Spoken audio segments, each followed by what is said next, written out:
My name is Sophia Martinez, and I'm 27 years old. Right now, I'm standing outside the gates of Willowbrook Country Club, staring at the golden invitation in my trembling hands. Inside, my parents are celebrating their 25th wedding anniversary with 200 of their closest friends. The same parents who told me 8 years ago that I was on my own and walked out of my life forever. This invitation wasn't meant for me. It arrived at my office by mistake, addressed to an old family friend who shares my name. But seeing their faces smiling back at me from that elegant cardstock felt like destiny calling. Tonight, they're going to see exactly what their abandoned daughter became. Before we dive into this story, let me know where you're watching from in the comments below. If this story resonates with you, please hit that like button and subscribe for more incredible real-life tales. You won't believe what happens when I finally confront the people who threw me away like yesterday's newspaper. 8 years ago, graduation day at Northwestern University was supposed to be the proudest moment of my life. I had worked myself to the bone, graduating summa cum laude with my law degree while working part-time jobs to survive. My parents, Harold and Catherine Martinez, had promised they would be there to celebrate this milestone. When I walked across that stage and heard my name called, I searched the crowd desperately for their familiar faces. They arrived 45 minutes late, slipping into the back row just as the ceremony was ending. I ran to them with my diploma clutched in my hands, expecting hugs and congratulations. Instead, my father checked his watch and my mother adjusted her purse strap with obvious impatience. "We need to talk," Harold said in a tone that made my stomach drop. Instead of the fancy restaurant reservation I thought they had made, they drove me to a rundown diner on the outskirts of campus. The vinyl booth was cracked, and the fluorescent lighting cast harsh shadows across their faces as they delivered the news that would shatter my world. "Your mother and I are getting divorced," Harold announced, cutting straight through my attempts at small talk about the graduation ceremony. "We're selling the house next week. I'm moving to Denver for a new job, and your mother is relocating to Phoenix with her boyfriend." The words hit me like physical blows. I had no idea they were even having problems.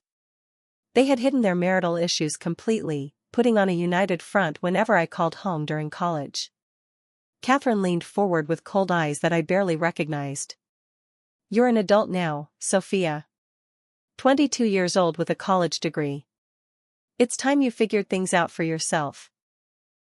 She pulled out her wallet and placed a $20 bill on the table. "That should cover your meal and a cab back to campus."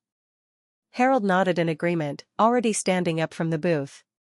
"We've supported you long enough. You have a law degree now, so use it." I sat there in stunned silence as my parents walked out of that diner and out of my life. The waitress approached cautiously, clearly having overheard parts of the conversation. She refilled my coffee cup with sympathetic eyes, but I couldn't even thank her. My throat felt like it was closing up. I had $37 in my checking account, no job prospects, and student loans that would begin requiring payment in 6 months.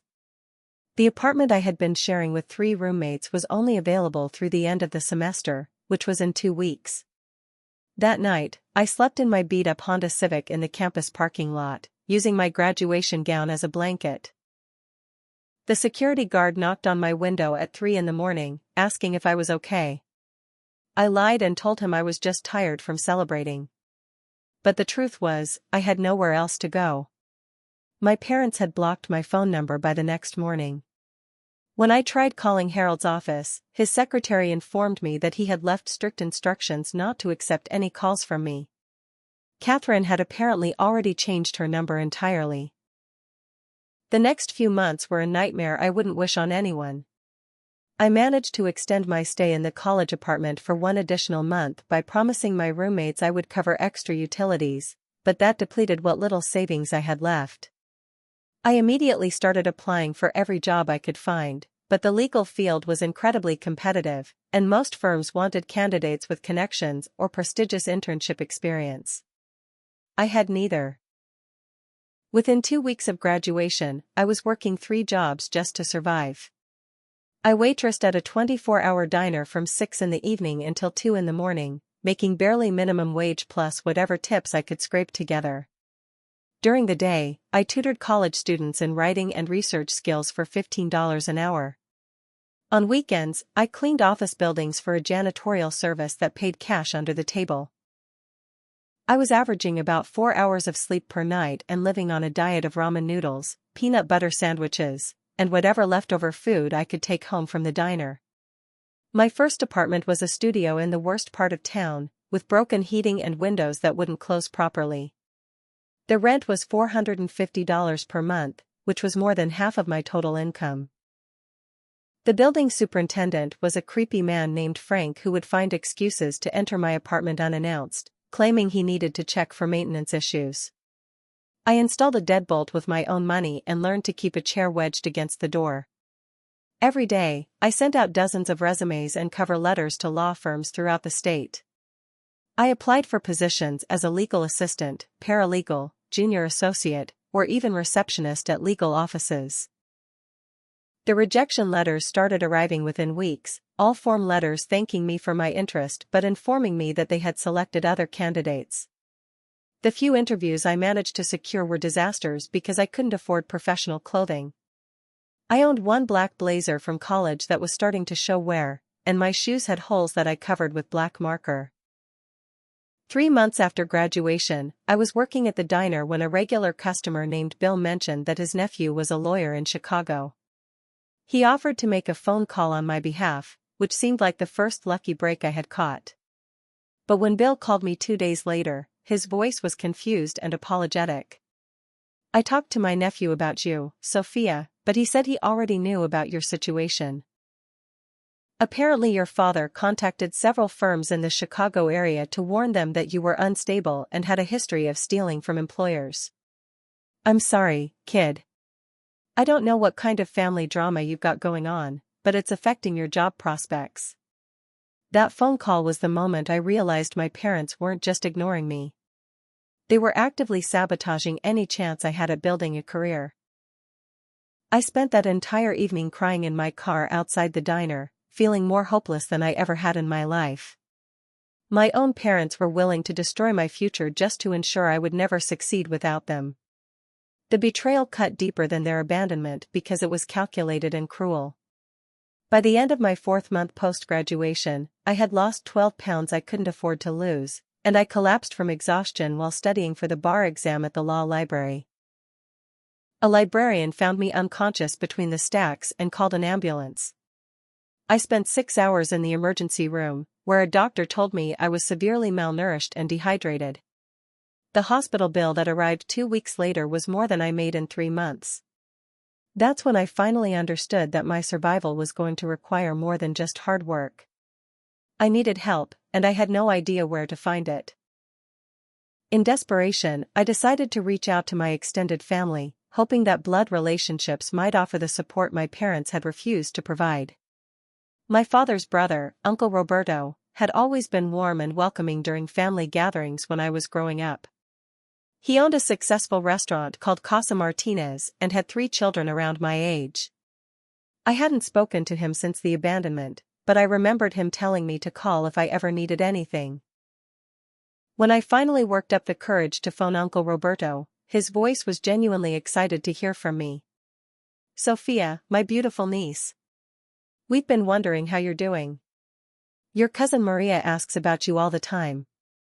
He invited me to a family barbecue that weekend, insisting that I come hungry because Aunt Lucia was making her famous enchiladas. For the first time in months, I felt a spark of hope. Maybe my parents had kept their divorce and abandonment private. Maybe the rest of the family had no idea what I had been going through. I spent my last $40 on a bus ticket to their neighborhood and bought a small gift basket at the dollar store to bring to the barbecue.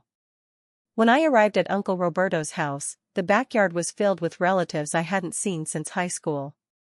Cousins, aunts, uncles, and family friends were laughing and playing music, and the smell of grilled meat made my mouth water. I hadn't eaten a proper meal in weeks. Initially, the reception was exactly what I had hoped for. Aunt Lucia hugged me tightly and immediately started loading a plate with food. "You're too skinny, Mija," she said with concern in her voice. "Sit down and eat." My cousin Maria, who was 2 years younger than me, seemed genuinely happy to see me and asked about my law degree with apparent pride. For about an hour, I felt like I belonged somewhere again. But as the evening progressed, I started noticing subtle changes in the atmosphere. Conversations would stop when I approached groups of relatives. People who had been warm and welcoming suddenly seemed distant and uncomfortable around me. I was standing near the kitchen window, helping myself to a second serving of rice and beans, when I overheard Aunt Lucia talking to my father's sister, Aunt Carmen.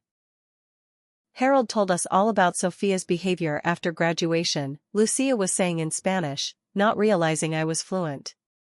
Apparently she demanded that they buy her a luxury car as a graduation gift and refused to look for work.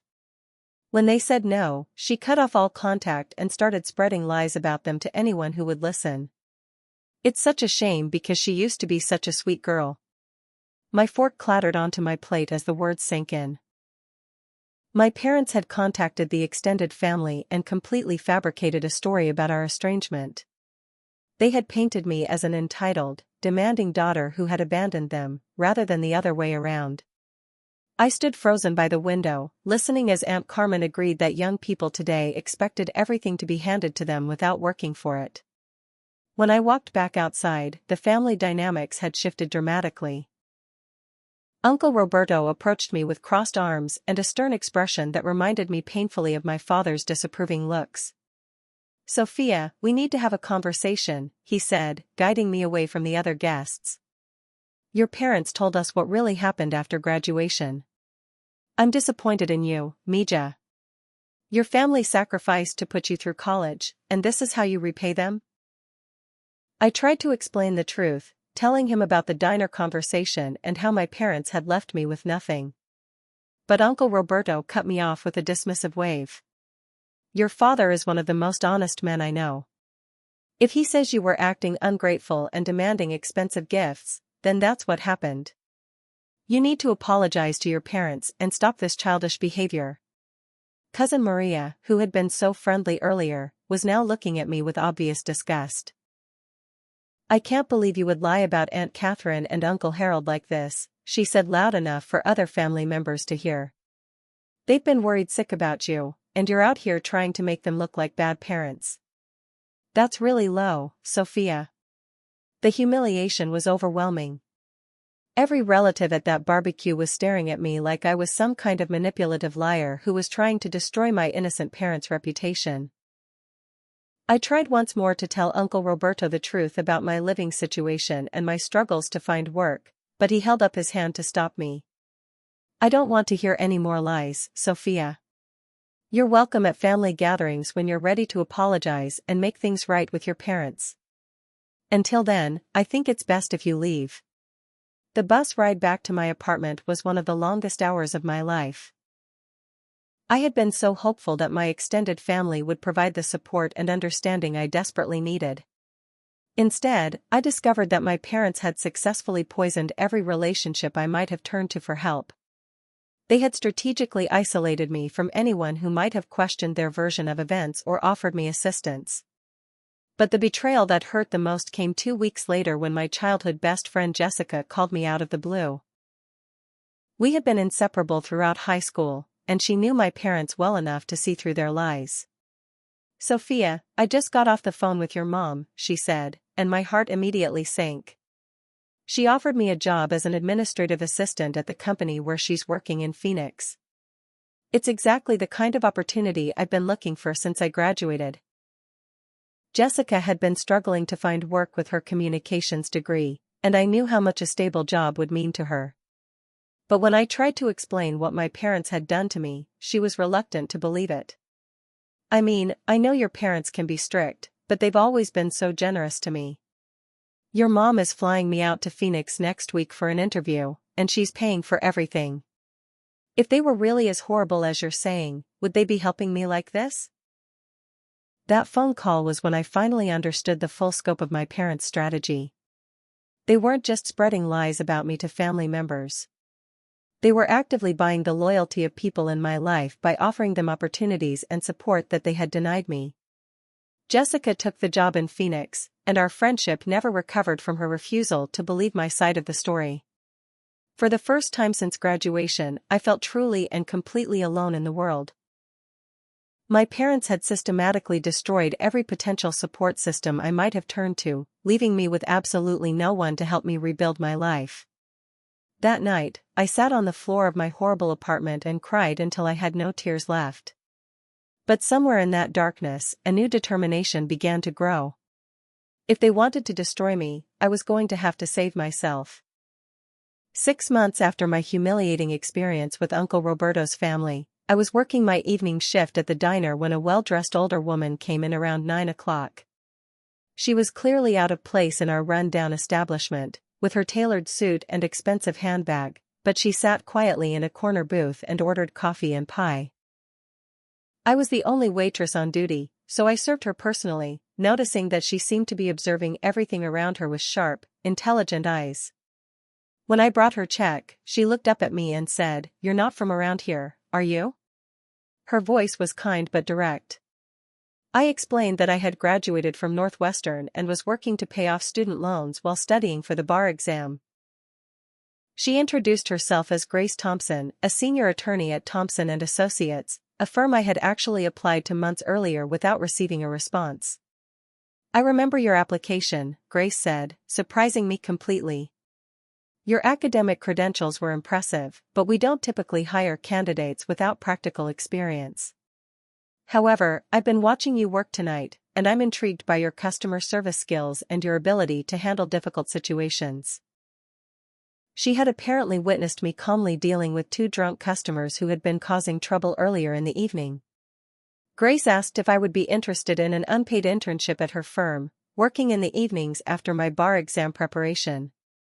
She explained that it would involve basic research, filing, and administrative tasks, but it would give me exposure to real legal work and professional networking opportunities.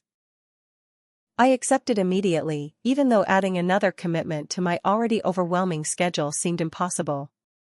For the next 3 months, I worked 18-hour days that left me exhausted but hopeful for the first time since graduation. I would study for the bar exam from 6 in the morning until noon, work my tutoring job from 1 to 4 in the afternoon, spend 5 to 9 at Grace's law firm, and then waitress from 10 at night until 6 in the morning. I was surviving on coffee, determination, and maybe 4 hours of sleep per day, but I was finally doing real legal work. Grace began mentoring me in ways that went far beyond the typical intern-supervisor relationship.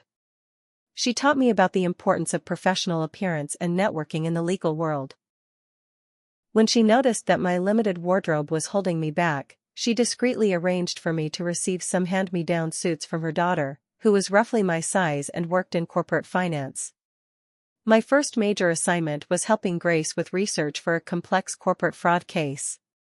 She gave me access to financial documents and asked me to look for patterns that might indicate embezzlement or money laundering.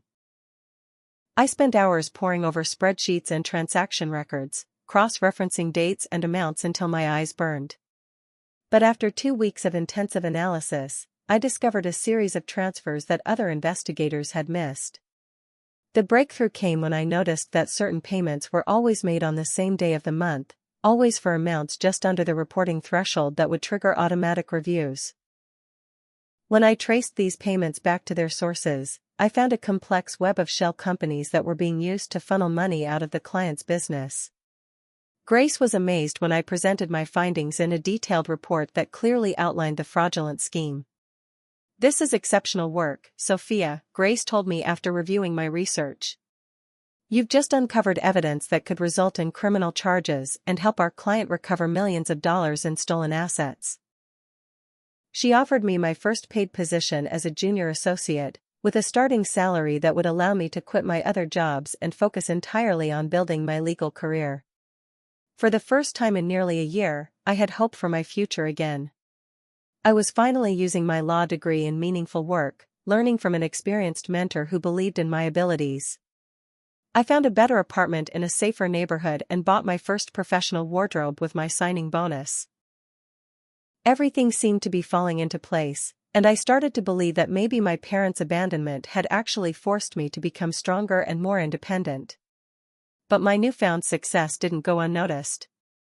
Within weeks of my promotion becoming public knowledge, I started receiving mysterious phone calls from people asking questions about my background and professional qualifications. Grace mentioned that several potential clients had inquired about my experience level and whether the firm had thoroughly vetted my credentials. At first, we assumed it was normal due diligence from cautious clients. We had no idea that my parents had discovered my success and were already planning their next attack. My success at Grace's firm had been modest but significant enough to attract attention in the local legal community. When my name appeared in the city's legal newspaper as part of the team that had uncovered the corporate fraud, I felt a surge of pride that quickly turned to anxiety. Being publicly recognized meant that my parents could easily find me if they chose to look, and I had learned not to underestimate their willingness to interfere in my life. The first signs of trouble appeared about 3 weeks after the newspaper article was published. Harold, who had extensive connections in the business community through his accounting firm, began reaching out to his professional network with carefully crafted concerns about my character. He presented himself as a worried father who felt obligated to warn other professionals about his daughter's troubling behavior patterns. "I hate to say this about my own child," Harold would tell his colleagues, "but Sophia has always had issues with honesty and entitlement. She's brilliant academically, but she's never learned to take responsibility for her actions. I'm concerned that she might be misleading her current employer about her background." He would then reluctantly share fabricated stories about my supposed academic cheating in college and my alleged demands for expensive gifts after graduation. Catherine was simultaneously working her own network of contacts in the professional world. She had taken a position with a marketing firm in Phoenix and was using her client relationships to spread similar warnings about my character. When she learned about Grace's firm through online research, she made a point of contacting several of Grace's longtime clients with expressions of concern about their legal representation. The impact of their campaign became apparent when our first major client mysteriously withdrew from a case that had been progressing smoothly. The client, a tech startup facing a complicated intellectual property dispute, had been enthusiastic about our strategy and satisfied with my preliminary research. But after a weekend of consideration, they suddenly requested a meeting to terminate our services. Grace was baffled by the client's sudden change of heart. "They seemed completely satisfied with our work," she told me as we reviewed the case files. "The CEO specifically praised your research methodology last week." "I don't understand what could have changed so dramatically." The client's explanation was vague and unsatisfying, citing concerns about the firm's ability to handle such a complex case, but something about their discomfort suggested there was more to the story. The second incident was more direct and harder to ignore. A potential client had contacted our firm about representing them in a wrongful termination lawsuit. During our initial consultation, the client seemed impressed with my knowledge of employment law and eager to move forward with our representation. But the next morning, Grace received a phone call that made my blood run cold. "I received an anonymous call last night," Grace explained, her face serious with concern. "The caller claimed to be someone who had worked with you previously and wanted to warn me about your professional conduct. They alleged that you had been terminated from previous positions for theft and that you had a history of fabricating evidence in legal cases." I felt my world tilting off its axis as Grace continued. "Obviously, I don't believe these allegations, but I'm concerned about where they're coming from and why someone would make such specific claims. Have you had any conflicts with former employers or colleagues that might explain this kind of harassment?" That's when I finally told Grace the full truth about my parents' abandonment and the campaign they had waged against me with my extended family and friends. I explained how they had systematically isolated me from any potential support systems and described the lies they had told about my character and behavior. Grace listened with growing anger and disbelief as I detailed the extent of their interference in my attempts to build a career. "This is absolutely unethical and potentially criminal," Grace said when I finished my story. "If your parents are making false statements that are damaging your professional reputation, that could constitute defamation or harassment. We need to document every incident and consider our legal options." But the damage was accelerating faster than we could respond to it. Within 2 weeks, I learned that Harold had been systematically contacting the accounting firms that worked with Grace's clients, expressing his concerns about my involvement in their legal representation. He was using his professional reputation as a CPA to lend credibility to his warnings, and several clients began requesting that other associates handle their cases instead of me. The most devastating blow came when my landlord, Mr. Peterson, knocked on my apartment door with obvious discomfort written across his face. "Sophia, I hate to do this, but I need to raise your rent significantly," he said, avoiding eye contact. "I had a visit from a woman claiming to be your mother yesterday. She seemed very concerned about your stability and suggested that you might not be able to keep up with your current payments. She also mentioned some legal troubles you've been having." Catherine had somehow tracked down my address and convinced my landlord that I was a financial and behavioral risk. She had presented herself as a caring parent who was worried about my ability to maintain stable housing, while simultaneously suggesting that my legal career was built on fraudulent credentials. The rent increase she convinced him to implement would consume nearly 60% of my salary, making it impossible for me to maintain my current living situation.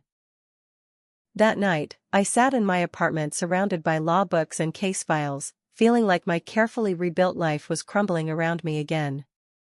My parents had managed to turn my success against me by using my professional visibility to target my career and personal stability.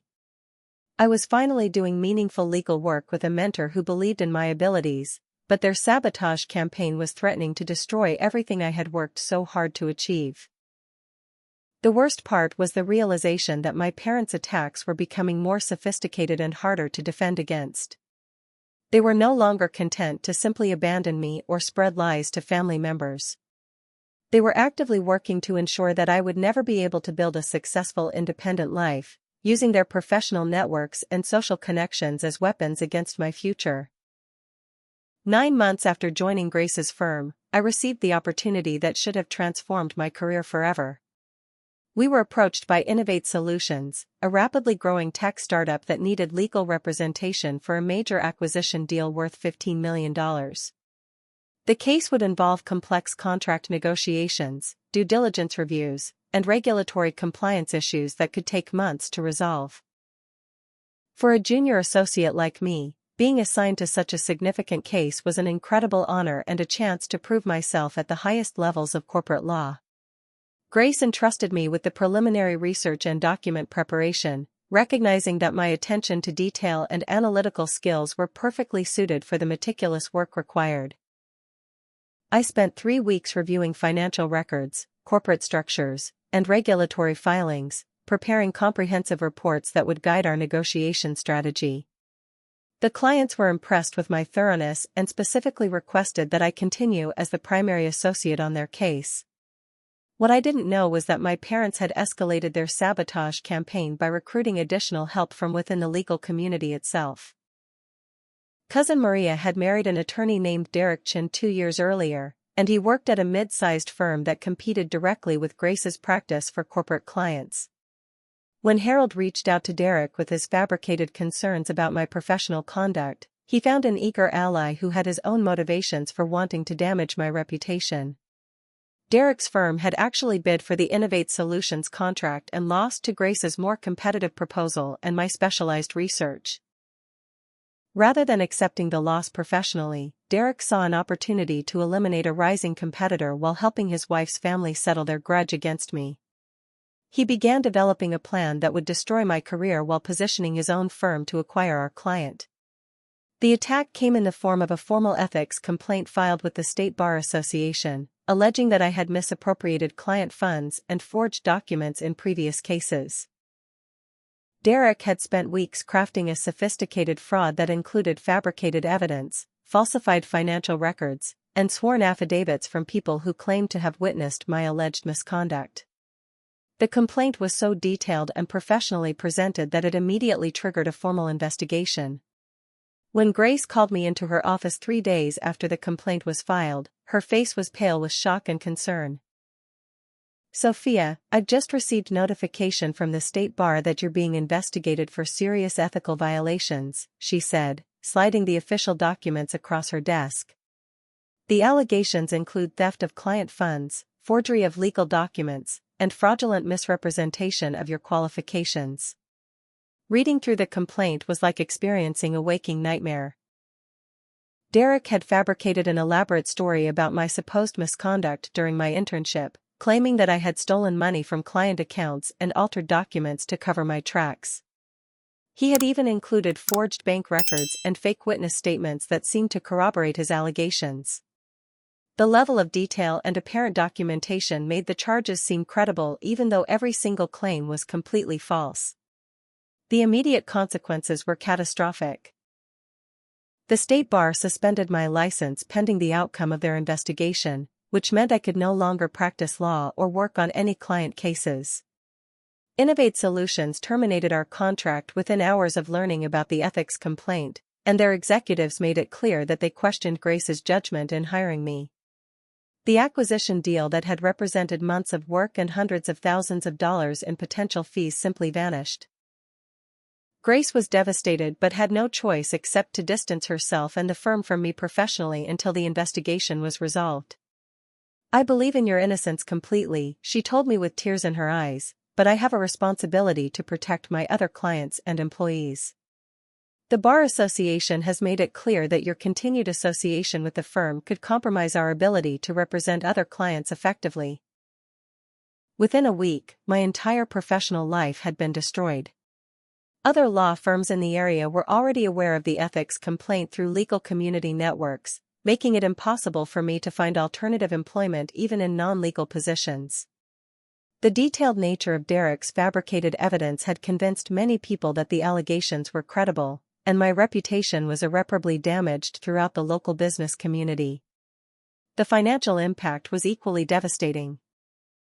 Without my salary from Grace's firm, I couldn't afford my apartment rent or basic living expenses. My bank had frozen my personal accounts pending the ethics investigation, based on concerns that I might have additional hidden assets obtained through fraudulent means. I was forced to move out of my apartment and find temporary shelter in a run-down weekly rental motel that charged $50 per night for a room barely larger than a closet. The psychological toll was even worse than the practical consequences. After working so hard to rebuild my life and establish myself as a competent legal professional, I was once again completely powerless against my parents' determination to destroy me. Derek's sophisticated attack had been far more effective than their previous sabotage attempts because it used the legal system itself as a weapon against me. I spent my days in that motel room reviewing the fabricated evidence Derek had submitted, trying to understand how he had created such convincing documentation. The bank records showed transactions from accounts I had never opened, using forged signatures that were remarkably similar to my handwriting. The witness statements included detailed descriptions of conversations that had never occurred, with specific dates and locations that would be difficult to disprove. During my darkest moments in that motel, I seriously considered abandoning my legal career entirely. The ethics investigation could take months or even years to resolve, and even if I were eventually cleared of all charges, the damage to my reputation might be permanent. I had worked so hard to overcome my parents' abandonment and build something meaningful with my life, only to watch it all crumble because of their relentless determination to ensure my failure. But somewhere in that despair, a new kind of anger began to emerge. My parents had not only abandoned me and sabotaged my career, they had recruited other people to help them destroy my future. They had turned my own profession against me, using the ethical standards that I respected as tools for my destruction. If they wanted to play this game with such ruthless determination, then I was going to learn how to fight back with equal sophistication and commitment. The unexpected turning point in my case came from Marcus Washington, the investigator assigned by the State Bar Association to examine Derek's ethics complaint. Marcus had 20 years of experience investigating professional misconduct cases, and something about the evidence against me had immediately struck him as suspicious. While the documentation was impressively detailed, certain inconsistencies suggested that the case might have been fabricated by someone with legal expertise but limited experience in forensic fraud. Marcus visited me at the motel 3 weeks into the investigation, introducing himself with a directness that was both intimidating and reassuring.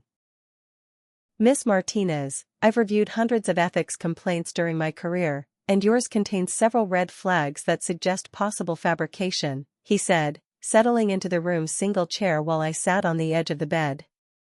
The evidence against you is almost too perfect, with every document conveniently supporting the allegations without any of the typical inconsistencies found in genuine cases. He explained that Derek's complaint contained several technical errors that indicated the fabricator had extensive legal knowledge but limited experience with actual financial fraud investigations. The forged bank records used routing numbers that didn't match the claimed institution's actual codes, and the witness statements contained legal terminology that ordinary witnesses wouldn't typically use in describing observed events.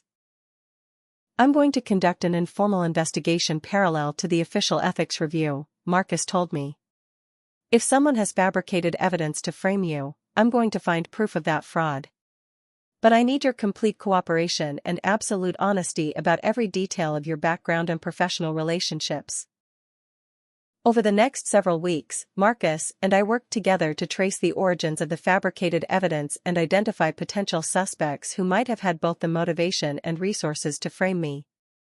I told him everything about my parents' abandonment, their previous sabotage attempts, and Derek's family connections that might have motivated his involvement in their campaign against me. While Marcus pursued his investigation, I made the difficult decision to relocate to a different city where I could start rebuilding my life away from the toxic environment my parents had created. I moved to Seattle and took a position with a small family law practice that specialized in helping people navigate divorce and custody disputes. The work was emotionally challenging but personally meaningful, as I was helping other people escape destructive family relationships. The attorney who hired me, Patricia Reeves, was a solo practitioner who had built her reputation representing victims of domestic abuse and family manipulation.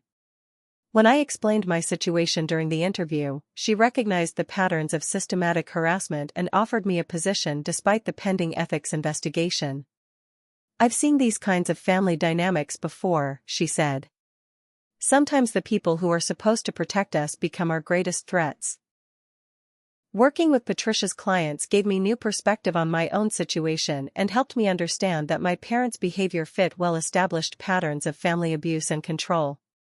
Many of her clients had experienced similar cycles of abandonment, sabotage, and manipulation by relatives who used their social and professional networks as weapons. Seeing how other people had successfully escaped these toxic relationships gave me hope that I could eventually overcome my own circumstances. The breakthrough in my case came when Marcus discovered recordings that Derek had made of his phone conversations with Harold and Catherine. Apparently, Derek had been documenting his contacts with my parents as protection against potential future legal problems, not realizing that these recordings would eventually expose their conspiracy against me. The recordings clearly showed that my parents had provided Derek with fabricated information about my background and had encouraged him to file false ethics charges. Marcus also uncovered evidence that Derek had used his law firm's resources to create the forged bank records and fraudulent witness statements. Computer forensic analysis revealed that the fabricated documents had been created on Derek's office computer using software that was licensed to his firm. The metadata embedded in the electronic files provided timestamps and user identification that directly linked Derek to the creation of the false evidence. When Marcus presented his findings to the State Bar Association, the ethics complaint against me was immediately dismissed, and Derek's law license was suspended pending criminal investigation for fraud and perjury. The State Bar also sanctioned Derek's firm for failing to properly supervise his use of office resources for personal vendetta activities. My vindication felt hollow after months of professional and financial devastation, but it also marked the beginning of my transformation from victim to advocate. I had learned invaluable lessons about the legal system's vulnerabilities and the importance of having skilled allies who understood how to fight sophisticated manipulation campaigns. More importantly, I had discovered my own capacity for resilience and strategic thinking under extreme pressure. Patricia offered me a partnership in her expanding practice, recognizing that my personal experience with family manipulation had given me unique insights into helping clients navigate similar situations. We began developing a specialized legal approach for people who were dealing with systematic harassment from family members, combining traditional legal remedies with strategic communication and psychological support services. Within a year of my ethics complaint dismissal, our practice had grown significantly as word spread about our successful advocacy for clients dealing with family abuse and manipulation. I was finally using my legal skills and work that felt personally meaningful while building the kind of professional reputation that my parents couldn't destroy. But more importantly, I was gathering the resources and expertise I would need when the time came to hold them accountable for their actions against me. 3 years after the ethics complaint fiasco, I had transformed from a desperate victim into a successful attorney with specialized expertise in family manipulation cases. My partnership with Patricia had grown into a thriving practice with 6 associates and a reputation for taking on complex cases involving systematic harassment and abuse. We had successfully represented dozens of clients against family members who had used their professional and social networks as weapons, and I had become a recognized expert in documenting and proving these sophisticated manipulation campaigns. My opportunity for justice against my parents arrived when Marcus Washington, who had become a close friend and occasional consultant for our practice, contacted me about an interesting case. His current investigation involved financial fraud allegations against Harold's accounting firm, where several clients had reported suspicious handling of their business accounts. The investigation had uncovered evidence suggesting that Harold had been systematically embezzling money from client accounts for at least 2 years. The pattern is similar to cases I've seen before, Marcus explained during our meeting at my downtown office. Small amounts taken from multiple accounts, always below the thresholds that would trigger automatic auditing. The transfers are disguised as legitimate business expenses, but they all ultimately flow to personal accounts controlled by your father. The embezzlement scheme was sophisticated enough to avoid detection by routine audits, but Marcus's forensic accounting expertise had revealed the systematic nature of Harold's theft. Client trust accounts had been depleted by nearly $200,000 over the course of 18 months, with the stolen money being funneled through a complex network of shell companies before ending up in Harold's personal investment accounts. When Marcus asked if I wanted to be involved in building the case against Harold, I felt a mixture of satisfaction and sadness. This was my chance to hold my father accountable for his actions, not just against me but against innocent clients who had trusted him with their financial security. I agreed to serve as a consulting attorney on the case, using my expertise in financial fraud litigation to help develop the criminal charges and civil lawsuits. The investigation expanded when we discovered that Catherine had been involved in similar fraudulent activities at her marketing company in Phoenix. She had been inflating expense reports and billing clients for services that were never provided, using her position as a senior account manager to manipulate financial records. Her scheme was smaller in scope than Harold's embezzlement but equally deliberate and systematic. Working with prosecutors in both states, we built comprehensive criminal cases against both of my parents that included detailed documentation of their fraud patterns and evidence of their coordination in covering their tracks. The investigation also revealed that they had used some of the stolen money to finance their campaign against me, paying Derek's legal fees and funding private investigators to gather information about my professional activities. The arrests happened simultaneously on a Tuesday morning in March. Harold was taken into custody at his office in front of his employees and clients, while Catherine was arrested at her company's headquarters during a client presentation. The local newspapers covered both stories extensively, describing the elaborate financial schemes and the amounts of money involved. For the first time, my parents were facing the kind of public humiliation and professional destruction they had tried so hard to inflict on me. Derek's involvement in the fabricated ethics complaint was also prosecuted as part of the broader conspiracy case. He eventually pleaded guilty to fraud and perjury charges, receiving a 2-year suspension of his law license and substantial fines. His marriage to cousin Maria ended in divorce shortly after his guilty plea, and his career never recovered from the scandal. But my strategic response extended beyond just the criminal cases. I had spent months documenting every instance of harassment and sabotage my parents had directed against me, building a comprehensive civil lawsuit for defamation, intentional interference with business relationships, and conspiracy. The lawsuit sought damages for the income one had lost due to their sabotage, the emotional distress they had caused, and the professional reputation damage they had inflicted. I also took action against Uncle Roberto's restaurant, which had been struggling financially due to poor management and increased competition. When the building where Casa Martinez operated came up for sale, I quietly arranged through a business partner to purchase the property and assume control of the lease agreements. As the new landlord, I raised the rent to fair market value, which forced Uncle Roberto to finally acknowledge how his family had treated me and apologize for believing my parents' lies. The civil lawsuit against my parents was particularly satisfying because it required them to testify under oath about their abandonment of me and their systematic campaign to destroy my career.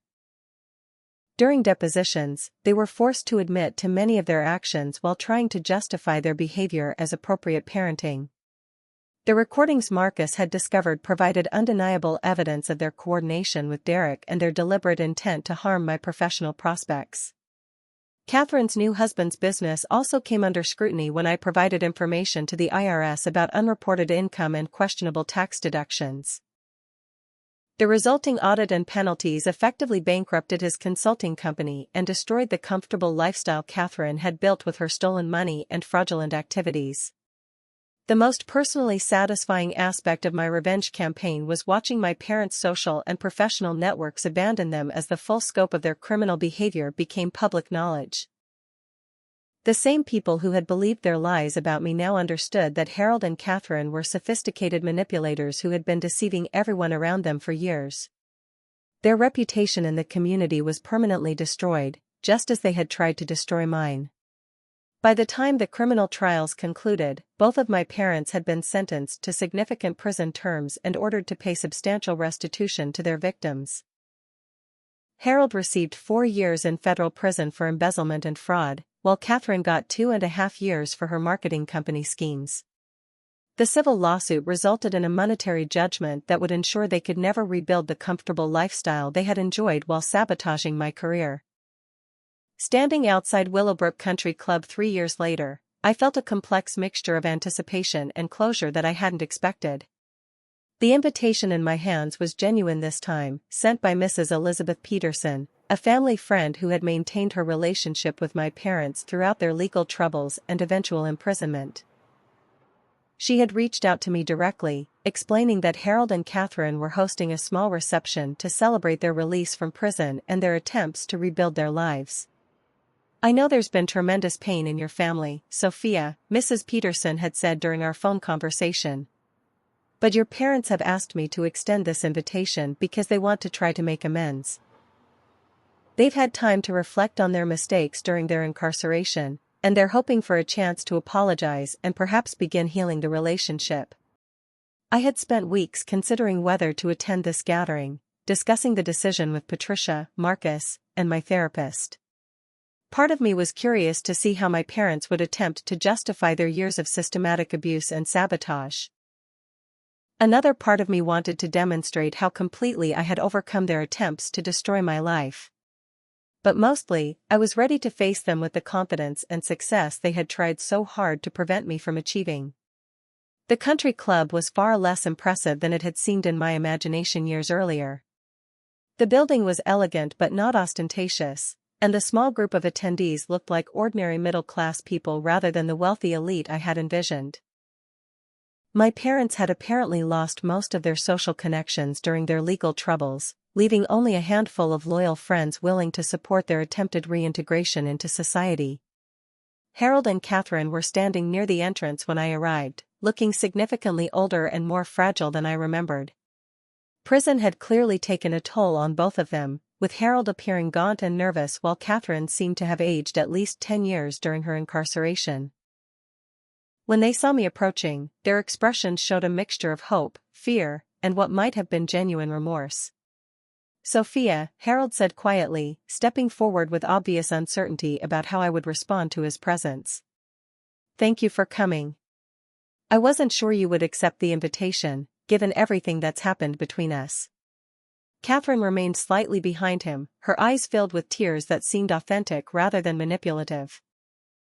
The small group of attendees was clearly aware of our family history, as conversations stopped and people turned to watch our interaction with obvious curiosity. I had prepared for this moment extensively, considering various approaches ranging from cold rejection to angry confrontation. But seeing my parents looking so defeated and genuinely humble, I chose a path that prioritized my own healing over their punishment. Harold.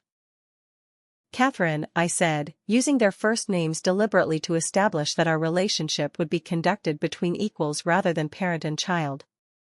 I'm here because Mrs. Peterson felt it was important for all of us to have this conversation. But I want to be clear that my presence doesn't indicate forgiveness or a desire to rebuild our family relationship. Harold nodded slowly, seeming to understand that I was offering them an opportunity to speak but not promising redemption. We know we don't deserve your forgiveness, Sophia. What we did to you after graduation, and especially during your early career, was inexcusable. We let our own problems and failures drive us to hurt the person we should have been protecting and supporting. Catherine finally stepped forward, her voice shaking with emotion. I've spent every day of the last 3 years thinking about how we abandoned you when you needed us most. And then, when you started succeeding despite our failure as parents, we tried to destroy even that. I don't understand how we became such terrible people, but I know that you deserved so much better from us. Their apologies seemed genuine, but I had learned not to trust my parents' words without examining their actions and motivations. I appreciate that you've acknowledged some of your behavior, I said carefully, but I'm curious about what specifically you understand about the damage you caused. Because from my perspective, you didn't just abandon me or fail to support me. You actively worked to destroy my career and my relationships with extended family. What followed was a surprisingly honest conversation about the systematic nature of their sabotage campaign. Harold admitted to contacting potential employers and spreading fabricated stories about my character, while Catherine acknowledged her role in manipulating my family relationships and friendships. They both expressed awareness that their behavior had gone far beyond normal parental disappointment into deliberate cruelty and harassment. We told ourselves that we were teaching you to be independent and self-sufficient, Harold explained, though his tone suggested he no longer believed this justification. But the truth is that we were angry about our own failures as spouses and parents, and we took that anger out on you instead of dealing with our problems responsibly. The other guests at the reception had gradually moved closer to listen to our conversation, clearly fascinated by this real-time family drama unfolding in their presence. I noticed Mrs. Peterson nodding approvingly as my parents took responsibility for their actions, while other attendees seemed shocked by the specific details of their systematic harassment campaign. As our conversation continued, I began sharing my own perspective on how their abandonment and sabotage had affected my life trajectory. I described the months of homelessness and malnutrition, the professional opportunities that had been destroyed by their interference, and the years of therapy required to rebuild my self-worth after their systematic attacks on my character and reputation. What you need to understand, I said, looking directly at both of them, is that your behavior taught me that I couldn't trust anyone who claimed to love me. You showed me that even the people who were supposed to protect me could become my greatest enemies if it served their purposes. Those lessons shaped every relationship I've attempted to build since then. But I also wanted them to understand how their cruelty had ultimately contributed to my success, albeit at a tremendous personal cost. Your abandonment forced me to develop resilience and independence that I might never have discovered otherwise. Your sabotage taught me to anticipate and counter sophisticated manipulation tactics. In some ways, your attempts to destroy me made me stronger and more successful than I might have been with normal family support. The conversation shifted when I began describing my current professional success and the meaningful work I was doing helping other people escape family manipulation and abuse. Harold and Catherine seemed genuinely surprised to learn about the scope of my legal practice and my recognition as an expert in their areas of misconduct. You've built exactly the kind of career we always hoped you would achieve, Catherine said with what appeared to be genuine pride mixed with deep sadness. And you did it despite everything we did to try to stop you. I don't know whether to be proud of your success or horrified by our own behavior. As the reception continued, other guests began approaching me to express their admiration for my achievements and their shock at learning about my parents' treatment of me. Several people mentioned that they had always wondered about the circumstances of my disappearance from family events but had accepted Harold and Catherine's explanations without questioning them. Mrs. Peterson pulled me aside toward the end of the evening to share her own perspective on the situation. "I've known your parents for 20 years, Sophia, and I never would have believed they were capable of the kind of systematic cruelty you've described. But seeing how you've succeeded despite their interference, and hearing them finally acknowledge the truth about their behavior, gives me hope that this conversation might be the beginning of some kind of healing process.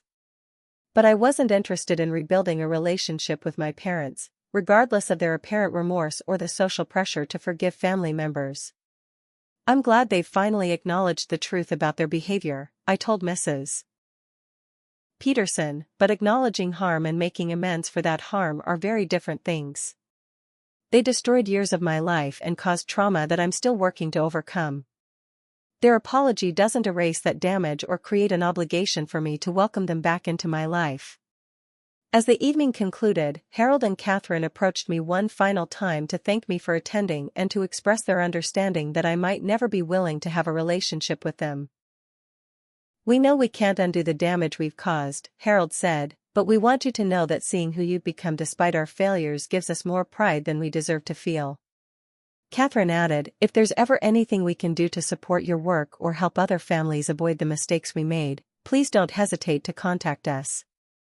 We owe a debt not just to you but to everyone who's been hurt by family manipulation and abuse." I left that reception feeling a sense of closure that I hadn't expected to find. My parents had finally acknowledged the full scope of their systematic cruelty and taken responsibility for the damage they had caused.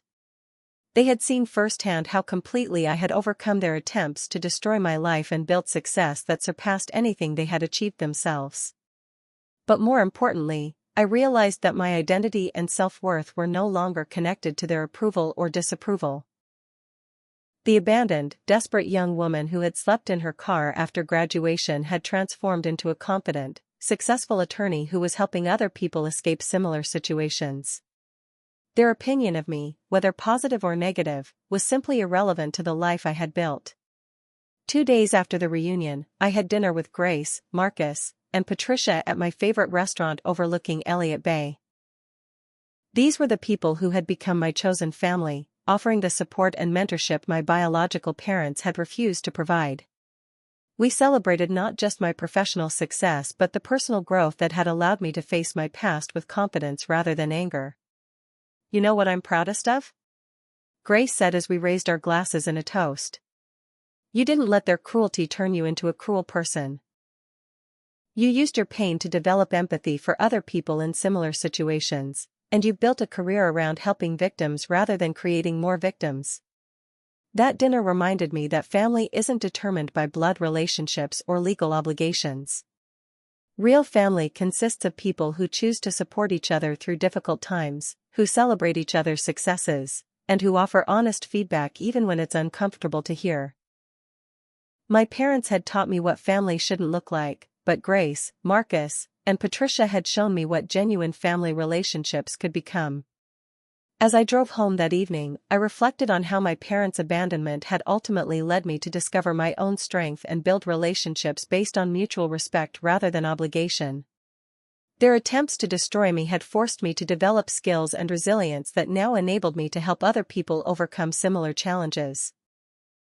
In trying to ensure my failure, they had inadvertently contributed to my success in ways they would never understand. The lesson I had learned wasn't about forgiveness or family reconciliation. It was about the power of choosing your own path despite other people's attempts to control your destiny. My parents had tried to write my story for me, casting me as a victim who would never overcome their abandonment and sabotage. Instead, I had taken control of the narrative and written myself as the protagonist who transformed trauma into strength and used personal pain to help others heal. I hope my story resonates with anyone who has experienced family betrayal or systematic manipulation. Your worth isn't determined by how your family treats you, and your potential isn't limited by other people's attempts to sabotage your success. Sometimes the greatest gift toxic people can give you is showing you who you don't want to become and forcing you to build the strength necessary to become who you're meant to be. Have you ever had to overcome systematic sabotage from people who were supposed to support you? How did you find the strength to rebuild your life after betrayal? Share your own experiences in the comments below, and let me know if this story helped you feel less alone in your struggles. Please like this video if it resonated with you, subscribe for more real-life stories about overcoming family trauma, and share this with anyone who might benefit from hearing about resilience and recovery. Thank you for listening to my story, and I wish you strength and healing on your own journey toward independence and authentic success.